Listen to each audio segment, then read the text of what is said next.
नचिकेता और यमराज की कहानी हिंदू पौराणिक कथाओं में से एक प्रसिद्ध कथा है जो प्राचीन भारतीय शास्त्रों में कठोपनिषद के रूप में मिलती है।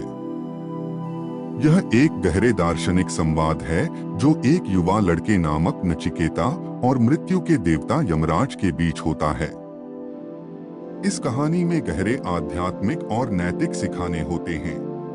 कहानी की शुरुआत राजा वाजश्रवा से होती है, जिनके पुत्र नचिकेता होते हैं। नचिकेता देखते हैं कि उनके पिता बूढ़ी और अनर्गल गायें दान कर रहे हैं और यह समझकर उन्हें तकलीफ होती है।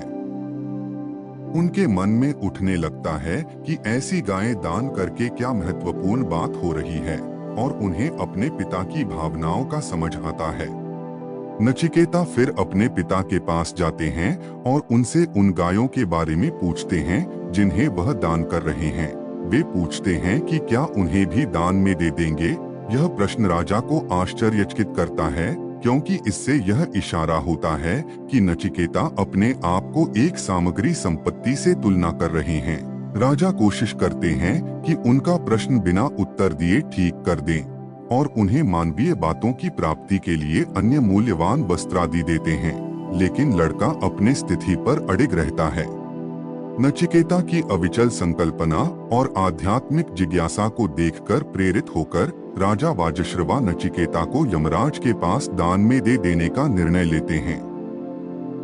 हालांकि बाद में उन्हें उनके शब्दों की महत्वपूर्णता का आभास होता है। निरंतर अडिग रहते हुए नचिकेता यमराज के आवास पर पहुंचते हैं। वहां पहुंचकर पता चलता है कि यमराज वहां नहीं है। नचिकेता 3 दिनों तक भोजन और पान के बिना इंतजार करते हैं। इसके बावजूद कि वहां यमराज नहीं है, यमराज वापस आते हैं और देखते हैं कि उनके द्वार पर एक युवा ब्राह्मण खड़ा है, तो उन्हें अपनी गैर मौजूदगी के लिए माफी मांगते हैं और उन्हें 3 वरदान देने की प्रस्तावना देते हैं, जो उनके इंतजार के समय की प्रतिपूर्ति के रूप में है।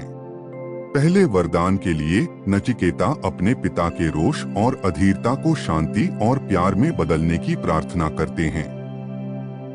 दूसरे वरदान के लिए उन्हें स्वर्ग की प्राप्ति के लिए एक विशिष्ट यज्ञ की ज्ञान प्राप्ति की प्रार्थना करते हैं। यमराज उनके इन दोनों वरदानों को पूरा करते हैं। तीसरे और आखिरी वरदान के लिए नचिकेता मृत्यु और जीवन की प्रकृति और मृत्यु के बाद क्या होता है उसकी जानकारी प्राप्त करना चाहते हैं।